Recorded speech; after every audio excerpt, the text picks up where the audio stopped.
ځان باور لرل دا یو هغه څه ده چې ډېر انسانان حیوانات یا مرغان یې په ځان نه لري.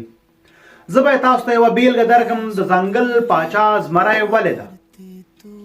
یو ورځ په یو لایک او کمنټ زموږ ملاتړ وکوئ، لاروی له ځان سره فالو کوئ، ډېره زیاته مننه. زمري نه چا پوښتنه وکوله چې ته ولې د ځنګل پاچا یې؟ هغه ورته ویل زه دا احساس کوم.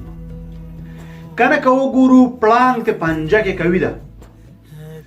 ګیدړ که موږ ورته ګیدړ وایو هغه ډېر هوښیار ده، له زمري نه ډېر هوښیار ده او چالاکه هم ده.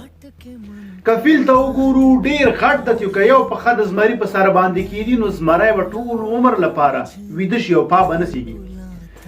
که بیا زرافه وګورو له زمري څو چنده جګه او غټه ده. ولې؟ زمری په ځان باور لري.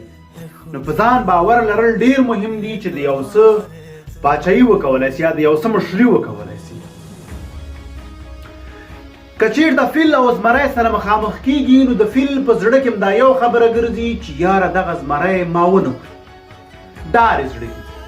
او د زمري زړه کې دا یو خبره وي چې یاره دغه فیل زه خوړلی سم. نو همدغه وجه کېږي چې د فیل ډار او د زمري هغه جرأت او په ځان باور فیل ښکار کوي او خوري. نو په ځان باور ولرئ.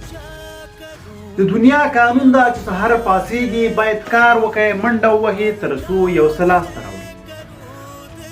وایي د افریقا په ځنګل کې له لمر ختلو نه مخکې هوسۍ په دې باور له خوبه جګېږي که زه نن تېزه منډه ونه وهم نو ژوندی به پاتې نه سم، پړانګ زمری یا بل حیوان به ما وخوري. خو پړانګ زمری یا نور حیوانات په دې باور باندې له خوبه پاڅېږي، وایي که زه نن تېزه منډه ونه وهم وږی به پاتې شم. نو دا د ژوند قوانین دي. که موږ او تاسو په ځان باور ونه لرو او تیزه منډه ونه وهو نو یا به وږي پاتې یو او یا به هم چا وژلی یو.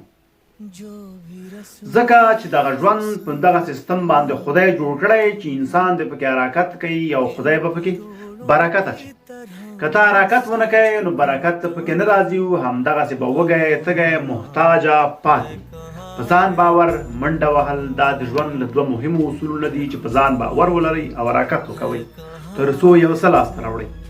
که نه همداسې پاتې کېدل او همدغسې کېناستل هېڅ هم لاسته نشئ راوړلی او همیشه به د بل چا خولې ته ناست استئ تر څو تاسو ته یو مړۍ ډوډۍ راوړي او له هغې نه زهر خوري چې ټول